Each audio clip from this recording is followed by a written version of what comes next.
ভাজা করবে। তুমি সাবান মুখে দিতে। মুখেই নিতাম। হ্যাঁ সেটাই বলছি, এই সাবান মেখে মুখগুলো কি করকর করে না? আমার খুব করকর করে, মুখ ভালো লাগে না।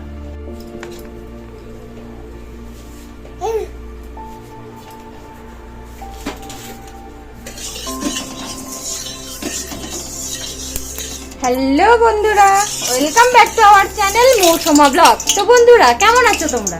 আমরা তো অনেক ভালো আছি। আর অনেকদিন পর চলে এসেছি আমরা আমাদের ভিডিও নিয়ে, ব্লগ ভিডিও নিয়ে, কারণ অনেকদিন ব্লগ ভিডিও করিনি। তো তোমরা কেমন আছো জানিও, আশা করছি ভালোই থাকবে সবাই। আর কালকে তো 15ই আগস্ট গেল, সেই উপলক্ষে আজকে 16ই আগস্ট, সেই উপলক্ষে কাল 15 আগস্ট হলো, আজকে 16 আগস্ট। তো 16 আগস্টের জন্য এই যে আমাদের হচ্ছে ইলিশ মাছ রান্না, স্পেশাল দিন ইলিশ মাছ রান্না। সঙ্গে আছে আজকে চিকেন হবে, আবার রাত্রে কিছু হবে কিন্তু তোমাদের এখন বলবো না। তো তোমরা কেমন আছো জানিও। তো চলো ইলিশ মাছগুলো ভালো করে নুন হলুদ মাখিয়ে নেওয়ার পর এই যে তেল দিয়ে ভাজতে বসিয়ে দিয়েছি। তো ইলিশ মাছের আজকে কি বানাবো বলো তো তোমরা, দেখি গেস করো দেখি কি বানানো যায়। ইলিশ মাছের সর্ষে বাটা দিয়ে ইলিশ মাছ করবো। তো আমরা চলে এসেছি, প্রথমে ইলিশ মাছটা বানিয়ে নেবো, তারপরে চিকেন করবো।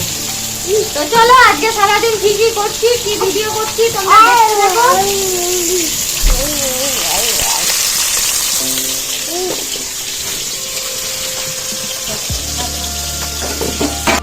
তো এদিকে তো আমি ইলিশ মাছ ভাজাগুলো, ইলিশ মাছটা ভেজে নিয়েছি। ভেজে নেওয়ার পর তারপর এই যে এতে তেল আর একটু কালো জিরে দিয়ে ফোড়ন দিয়ে, কালো জিরে ফোড়ন দিয়ে রেখেছিলাম। আর তারপর ওই সর্ষে বাটাটা একটু জলে ধুয়ে ভালো করে সর্ষের ইয়েগুলো দিই নি, সর্ষের খোসাগুলো দিই নি, ওগুলো ভালো করে ধুয়ে নিয়েছি, ছাঁকনিতে করে ছেঁকে নিয়ে তারপরে ওই জলটা দিয়েছি এতে। কারণ ওই খোসাগুলো দিলে কি হয় বলো তো, গ্যাস হয়, তার জন্য ওই খোসাগুলো আমরা খাই না। তারপর এতে দিয়ে দেবো এই যে দেখো লঙ্কা বাটা, কাঁচা লঙ্কা বাটা, কাঁচা লঙ্কা বাটাটা উপরেই দিয়ে দেবো। কারণ মশলা বেশি কষানো লাগে না ইলিশ মাছকে, তো আর পেঁয়াজ রসুন তো লাগবে না, শুধু কালো জিরে ফোড়ন দিয়ে কাঁচা লঙ্কা দিয়ে বানাবো। তো এবার আমি লবণ হলুদটা দিয়ে দেব। তো এই যে সর্ষে বাটা জলটার উপর এবার দিয়ে দিলাম হলুদ, এবার একটু হলুদ দিয়ে দিলাম, আর দেব লবণ। লবণটাও অল্প পরিমাণে দেবো, কারণ মাছে দেওয়া হয়েছে।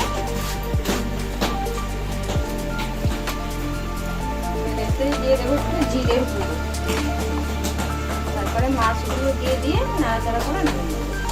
তারপর আমি জিরের গুঁড়ো দিয়ে দিলাম।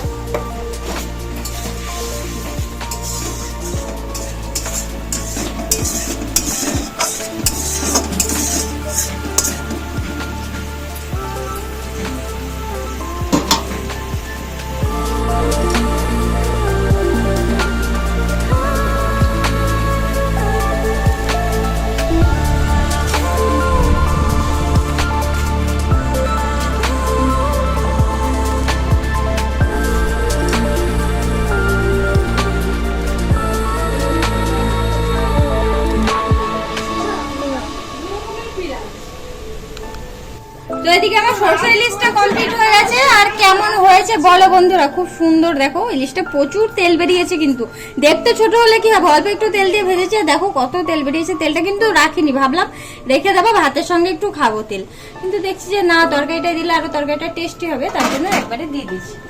আর এদিকে এবার তরকারির এই যে চিকেন হবে, চিকেনের প্রিপারেশনটা করতে হবে। আর তারপরে না, এগুলো আগে করব। এই যে কচু শাক আছে, কচু শাকটা সকালে করা হয়েছিল, তো এখন কচু শাকটা রান্না করব। একটু রসুন টসুন দেবো, কারণ এটাই শুধু পেঁয়াজ দেওয়া আছে, একটু রসুন দেবো, দিয়ে এই যে কচু শাকটা সুন্দর করে রান্না করব। তো চলো তারপরে চিকেন হবে।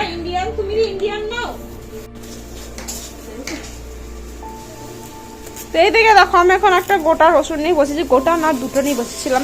একটা ছাড়ানোর সঙ্গে সঙ্গে দিদিভাই অর্ধেকটা নিয়ে চলে গেছে, দিয়ে তাও আধা ঘন্টা হয়ে যাবে বসেছি, এই কটা রসুন ছাড়িয়েছি। দেখো আমি যদি রসুন ছাড়ানোর কম্পিটিশনে নাম দিই না, ডাহা হেরে যাবো। আবার দেখো ঠ্যাঙের উপর ঠ্যাং তুলে বসে রসুন ছাড়াচ্ছে চেয়ারে বসে বসে। তারপরে এদিকে দেখো আমি সেই রসুন নিয়ে এসে সর্ষের তেলে দিয়ে রসুনগুলোকে ভেজে নিয়ে কচু শাকটা দিয়ে দিয়েছি। আর কচু শাকটা একটু নাড়াচাড়া করে একটু শুকনো শুকনো করে নিয়ে নামিয়ে নেবো। তো তারপর দেখো এই যে শাকগুলো একটু রস রস মতন আছে, এই জলগুলো শুকনো হয়ে যাবে, তারপর এটা নামিয়ে নেবো। তো ওর মধ্যে ওই ভুল হয়ে গেল, ওই কচু শাকের মধ্যে ইলিশ মাছের মাথাটা দিলে কিন্তু হেভি টেস্টি লাগবে। হ্যাঁ টেস্টি লাগবে, সেটা কিন্তু সত্যিই মাথায় আসেনি যে ঘরে তো ইলিশ মাছের মাথা আছে, আর ইলিশ মাছের মাথার সাথে তো কচু শাক জাস্ট ওয়াও সুন্দর লাগে, কিন্তু আমাদের মনে নেই কি আর দিয়ে দাও, ওই তরকারি থেকে তুলে দিয়ে তরকারিটা দাও। তো ঝোলে দিয়ে দিয়েছি। একটুখানি তুলে দিয়ে দিয়ে দাও। হ্যাঁ একটুখানি তুলে দিয়ে দাও, পুরোটা দিতে হবে না তরকারি। তাহলে দেখছি। তো দেখো হুট করে যখন মনে পড়লো কি আর করবো, এই তরকারির ইলিশ মাছের মাথাটার থেকে আমি কচু শাকে দেবো, তার জন্য মাথাটা একটু ভেঙে নেব, ভেঙে নেওয়ার পর তারপর কচু শাকে দেবো। তো যদি কাঁচা হতো তাহলে সুন্দরভাবে কাটা যেত, তো এখন তো আর কাঁচা নেই, কি করবো খুন্তিতে করে একটুখানি আমি ইলিশ মাছের মাথাটা কেটে নেব। তার আগে খুন্তিটা ভালো করে ধুয়ে নিই, কারণ কচু শাক লেগে আছে। তো খুন্তিটা ধুয়ে নিয়ে আমি এবার দেখো মাছের মাথাটা কেমন কেটে নিই। তো এখান থেকে কাটি, বলো ভাই, এখান থেকে কেটে নিচ্ছি। অল্প দাও তো, একটুখানি তো। ব্যাস, সুমি, হাই হাই সুমি, এই মাথাটা এবার আমি কোথা থেকে লাইটটা দেখছো? কচু শাকে দিয়ে দিলাম। যাই হোক, টেস্ট কমবে না। ইলিশ মাছের মাথা দিয়ে কচু শাকটা তো খাওয়া হচ্ছে, হুট করে মনে পড়লো তোমাদের ছোট্টি ভাইয়ের, তো তার জন্য এই যে দেখো এই যে ইলিশ মাছের মাথা দিয়ে কচু শাকটা বানিয়ে নেব। আর তার জন্য একটু ফাঁকা করে দেবো জায়গাটা, কারণ ওর যে ঝোলটা রান্না করেছিলাম ঝোলটা তো এর মাথায় ঢুকেছে কিছু না হলেও, তো একটুখানি এটা শুকনো খোলায় একটুখানি ভেজে নেবো, একটু তেল দেবো অল্প একটু। সাবস্ক্রাইব করো বন্ধুরা, তোমরা যেভাবে দেখছো সবাই যদি একটা অল্প তেলে ভাজবো, কারণ এটা আমি তেল দিয়েছি, অনেকটাই তেল দেওয়া হয়েছে, আর তেল দেবো না। তো সাবস্ক্রাইব দিতে বড় গাড়ি দিয়ে দিতে বলছি না, বলে একটা সাবস্ক্রাইব। এই যে দেখো এবার আমি ইলিশ মাছের মাথাটাকে ভালো করে ভেঙে নেব।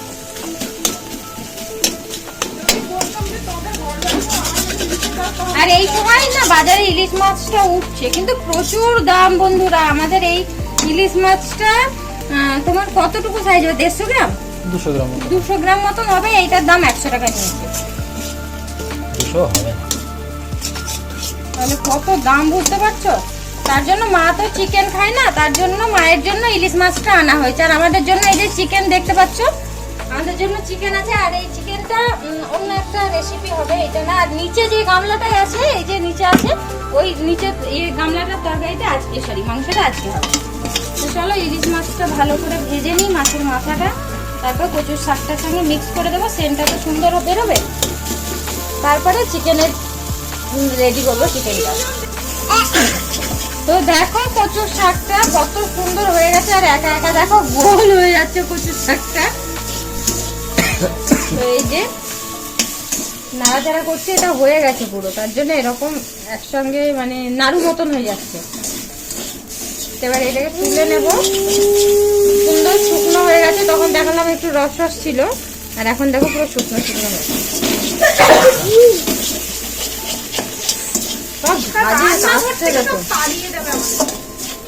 তো দেখো এবার আমি নামিয়ে নেব, হয়ে গেছে। এবার চিকেন রান্না করব, তার জন্য এই যে কড়াইতে তেল দিয়ে দিয়েছি, লেজ কাটা দিতে। আর দিয়েছি তেজপাতা। মেয়ে বাবা তালা মারা, দেখে আসো। তো তেজপাতা দিয়ে এই যে একটু নাড়াচাড়া করে দিচ্ছি। এরপর দেবো কি জিনিস? গোটা গরম মশলা, এটা নিরামিষ কোটর থেকে নিচ্ছি, হাতটা ধুয়ে নিয়েছি ভালো করে। দেবো গোটা গরম মশলা,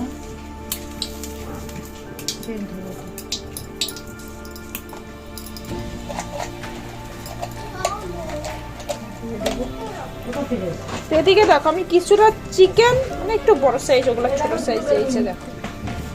তো কিছুটা চিকেন ম্যারিনেট করে রেখে দেবো সন্ধ্যার জন্য। কি হবে সেটা এখন বলবো না, যখন হবে তখন দেখাবো। তখন আমি দেখো সব মশলা, আদা রসুন জিরে লঙ্কাটা দিয়ে নিয়ে হলুদ লবণ একটু সর্ষের তেল দিয়ে ম্যারিনেট করে ফ্রিজে রেখে দেবো। যখন হবে তখন তোমাদের বলবো এটা দিয়ে কি হবে। তোমরা আশা করি গেস করে ফেলেছো যখন চিকেন কিসে দেওয়া যায়। তো দেখতে থাকো। হাতে যে ভিডিও করো তার গায়ে খুন্তিটা লেগে গেলে খুন্তিটা জল থাকলে চেয়ার করে গায়ে তেল করবে বুঝলেই।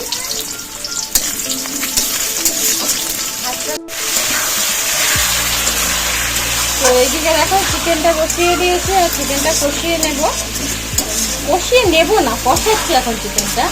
তো এরপরে আলু দেবো, আলু ধরেগুলো কেন দিইনি বলো তো এখন, কারণ ওগুলো সিদ্ধ করা হয়ে গেছে আগে আমাদের, মানে সকালে তো একেবারে আলু সিদ্ধ হয়ে যায়, সেই সিদ্ধ ওই আলুগুলোই তরকারিতে দিই। তো আজকে চিকেন হবে সেটা আমাদের ভাবনায় ছিল না, তারপরে হচ্ছে যখন কী করবো ওই সিদ্ধ আলুগুলো এতে দেবো, তার জন্য পরে দেবো।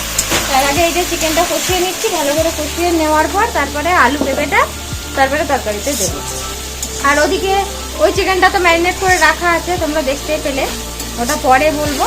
এখন এই যে এই চিকেনটা কষা হচ্ছে, এটা হচ্ছে ভাত খাবো দুপুরে। এবার ঢাকা দিয়ে দিই চলো।